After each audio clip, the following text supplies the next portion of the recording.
बिस्मिल्लाहिर्रहमानिर्रहीम। नाज़रीन अस्सलाम वालेकुम। आप देख रहे हैं साबिर शाकिर यूट्यूब चैनल।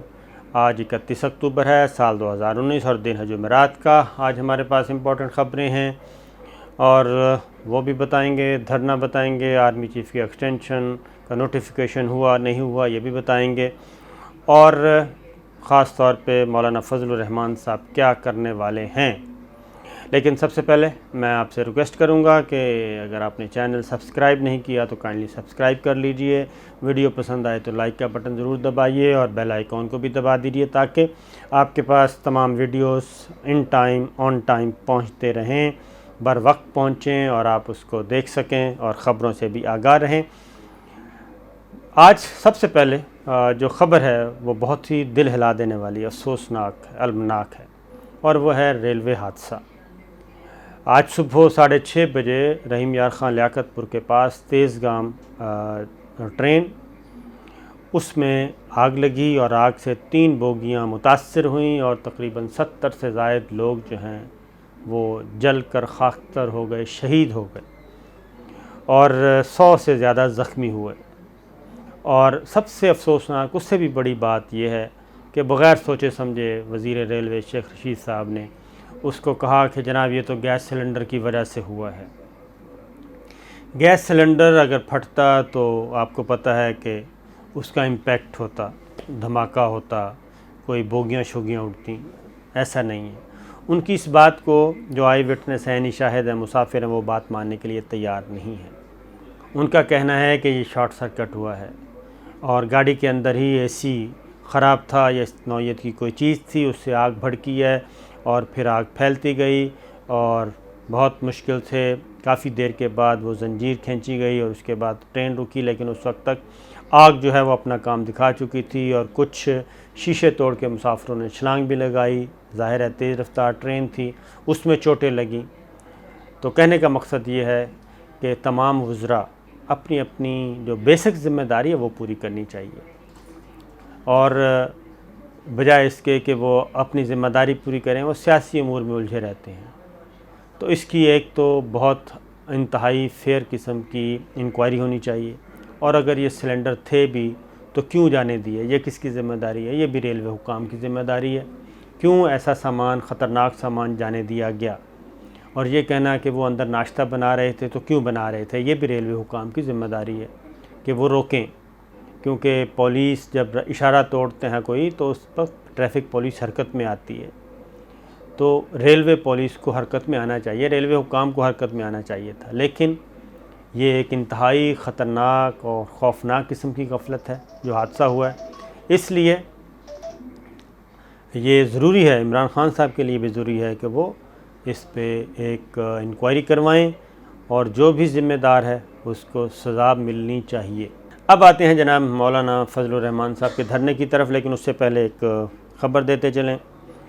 आपको पता है ज़रदारी साहब भी, मुस्लिम लीग नवाज़ भी बार बार मौलाना फजलुर रहमान साहब से ये कह रही थी कि नवंबर का इंतज़ार कर लिया जाए और नवंबर के बाद इस नौयत का कोई इक़दाम किया जाए। उनका ये मतलब क्या था, क्यों था?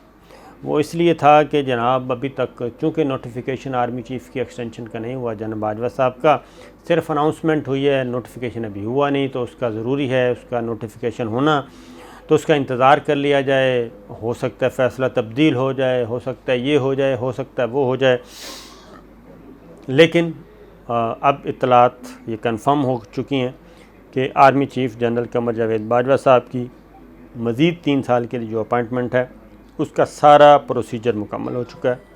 समरी एडवाइस भेजी गई थी वज़ीर आज़म की एडवाइस पे, समरी सदर ममलिकत को गई थी, सदर ममलिकत उसकी मंजूरी दे चुके हैं और बाकायदा इसका नोटिफिकेशन हो चुका है। गो के गवर्नमेंट की तरफ से अभी तक इस बारे में कोई अनाउंसमेंट, बाज़ाब्ता अनाउंसमेंट नहीं की गई, लेकिन इस बारे में बताने वालों ने बता दिया है कि नोटिफिकेशन हो गया है। तो एक चीज़ तो ये हो गई, ये कन्फ्यूजन ख़त्म हो गई। अब आगे चलते हैं मौलाना साहब के धरने की तरफ। मौलाना फजलुर रहमान साहब पहुंच चुके हैं जनाब इस्लामाबाद, लेकिन उनका जलसा जो था वो था ही आज, यानी कि जुमे के रोज़ होना था। और इस दौरान मुस्लिम लीग नवाज़ ने कन्फ्यूजन पैदा कर दी, मरीम औरंगज़ेब साहबा ने, और ये कन्फ्यूजन पैदा कर दी कि जनाब जलसा कल है जुमे को। जमेरात को नहीं है। तो ये पहले ही शेड्यूल नहीं था, ये शेड्यूल में पहले ही शामिल नहीं था। ये ख़ुद जुमे के दिन ही होना था ये जलसा, और उसी दिन मेन स्पीच होनी थी, इब्तिदा उसी दिन होनी थी। लेकिन अब ये कन्फ्यूजन पैदा की कि मौलाना फजलुर रहमान साहब ने उसको बड़ा कैटेगोरिकली क्लियर किया, और जाहिद ख़ान ANP के जो हैं उन्होंने इसको नून लीग की साजिश करार दे दिया कि ये नून लीग साजिश कर रही है ये जलसे के बारे में कन्फ्यूजन पैदा करके। और ANP की क़यादत भी इस्लामाबाद में मौजूद है, और ANP के कारकुनान और उनके लोग भी आ चुके हैं लाल टोपियां पहन के, वो भी धरने में शरीक हैं। अब पीपल्स पार्टी बिलावल भुट्टो ने भी अनाउंस कर दिया, अब नून लीग जो है वो इससे हिचकिचा रही है। अब आखिरी टाइम पे आके क्या फ़ैसला करती है वो भी उस पर डिपेंड करता है। लेकिन अब तक क्यों घबरा रही है? इसलिए कि वो धरने की आड़ में बहुत ज़्यादा फेवर्स ले चुकी है, बहुत ज़्यादा आसाइशें अपने लिए पैदा कर चुकी है, और इस धरने की आड़ में, इस सारे प्रेशर में वो बहुत कुछ कर चुकी है। लेकिन असल जो बात मैं आपसे कहने लगा हूँ वो ये है कि एक बड़ी पुरअसरार किस्म की बात है ये, कि इस वक्त इमरान खान साहब की जो हुकूमत है वो है कोलिशन गवर्नमेंट, और उसके इत्तेहादी हैं पाकिस्तान मुस्लिम लीग काफ और GDA ग्रैंड डेमोक्रेटिक अलायंस और मुत्तहिदा कौमी मूवमेंट। ये 3 इत्तेहादी तो हैं जो कैबिनेट में भी मौजूद हैं, वज़रा मौजूद हैं। चौथे इत्तेहादी हैं BNP मैंगल, जिन्होंने वोट दिया हुआ वज़ीर आज़म को। तो इमरान खान साहब की जो हुकूमत है वो इन 4 पिलर्स के नीचे खड़ी है, 4 लोगों के, 4 जमातों के। इनमें से कोई एक आदमी आगे पीछे होता है तो मेजॉरिटी नहीं रहती। अब इस सारे धरने इवेंट में मौलाना फजलुर रहमान साहब, अपोजिशन का जितना भी प्रेशर है, जो कुछ इमरान खान की गवर्नमेंट को बुरा भला कहा जाता है, सच है झूठ है जो भी है, उसका दिफा करने के लिए उनके इत्तेहादी नहीं आते और ना आ रहे हैं। और मौलाना फजलुर रहमान साहब का जवाब कौन दे रहा है? PTI के वज़रा। अपोजिशन नून लीग, पीपल्स पार्टी जो कुछ भी करती है उसका वज़रा कौन जवाब देता है? PTI के वज़रा। इत्तेहादी मैदान में नहीं आते, इत्तेहादी हुकूमत का दिफा नहीं करते, हालांकि वो बराबर के हिस्सेदार हैं, और इन जमातों के वज़रा हैं वफाकी काबीना में, सूबाई काबीना में, और बाकी मराहत लिए हैं, बाकायदा हिस्सा लिया हुआ है हुकूमती सेटअप में, लेकिन वो नहीं बोल रहे। और धरने के मामले में तो बिल्कुल ही नहीं बोल रहे। उसकी रीज़न क्या है? उसकी रीज़न है कि वो पसे पर्दा राब्ते में भी हैं, और उनको भी कन्फ्यूजन है कि जो मौलाना फजलुर रहमान साहब आ रहे हैं, कहीं ऐसा तो नहीं कि ये बड़ा स्क्रिप्ट है और ये हुकूमत कहीं आगे पीछे ना हो जाए।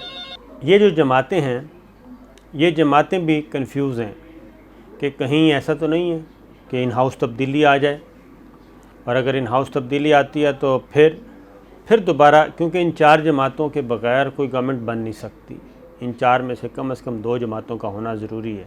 ना सिंपल मेजॉरिटी PTI के पास है, ना सिंपल मेजॉरिटी PMLN और पीपल्स पार्टी दोनों को मिला के है। इवन JUI भी उनके साथ मिल जाए तब भी उनके पास सिंपल मेजॉरिटी नहीं बनती। तो सिंपल मेजॉरिटी हासिल करने के लिए यही जमातें इंपॉर्टेंट है, छोटी जमातें, और इसलिए वो ये छोटी जमातें हुक्मरान इत्तेहाद का हिस्सा होने के बावजूद धरने के ख़िलाफ़, मौलाना के ख़िलाफ़ या पीपल्स पार्टी और मुस्लिम लीग नवाज़ के ख़िलाफ़ नहीं बोल रही। इस पे खान साहब को ज़रूर सोचना चाहिए कि जनाब ये क्या माजरा है, क्योंकि दूध पीने के लिए तो सिर्फ हुकूमत नहीं होती, मसाइब आते हैं तो तब भी हुकूमत, वो हमा यारा जन्नत और हमा यारा दोज़ख वाली बात है।